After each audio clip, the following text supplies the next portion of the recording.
19h30, Laurent Mathieu. Bienvenue dans ce journal, voici les titres de l'actualité. Après Eunice, place à Franklin, une nouvelle tempête frappe la Belgique, moins puissante mais tout de même. Une alerte orange a été émise notamment à la côte où nous rejoindrons en direct Dominique Dussin. Nous ferons le point sur la situation en Ukraine. Pour les États-Unis, tout indique que la Russie est sur le point d'envahir le pays. Emmanuel Macron s'est lui entretenu avec Vladimir Poutine pour tenter d'éviter le conflit. Les détails dans ce journal. Cap de fin pour les Jeux Olympiques d'hiver de Pékin. La cérémonie de clôture a eu lieu ce dimanche. Nous dresserons le bilan de ces 2 semaines de compétition. En France, une randonneuse a été tuée accidentellement par un chasseur. Nous verrons comment on tente d'éviter ce genre de drame chez nous.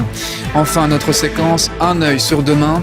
On s'intéressera aux objets connectés et à la manière dont ils sont utilisés dans les enquêtes de police.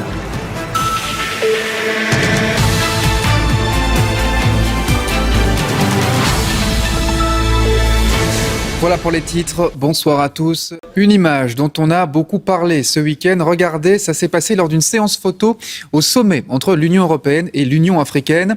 Le ministre ougandais des Affaires étrangères est passé devant la présidente de la Commission, Ursula von der Leyen, sans lui serrer la main. C'est le président français qui va alors inviter à 2 reprises le ministre ougandais à saluer Ursula von der Leyen. Le geste d'Emmanuel Macron a été salué.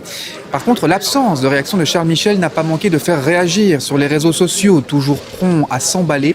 Charles Michel a lui communiqué en expliquant qu'il n'avait pas vu la scène en question. À suivre dans ce journal, on s'intéressera à la consommation récréative du gaz hilarant. Elle remporte un certain succès chez les plus jeunes malgré sa dangerosité. Louer des vêtements plutôt que de les acheter, et ce pour éviter le gaspillage. Coup de projecteur dans ce journal sur une initiative originale. Enfin, nous irons au carnaval de Nice en France, c'est le plus important du pays. Merci beaucoup Alison Delpierre pour ce journal des sports, ce sport dimanche, on ne sait plus comment l'appeler, la page sport en tout cas. Voilà qui referme ce journal. Tout de suite, la météo de Caroline de Sogne, suivie du jardin extraordinaire. Et de votre série Pandore, ce sont les épisodes 3 et 4, ne manquez pas ça. Excellente soirée sur la Une et je vous dis à très bientôt.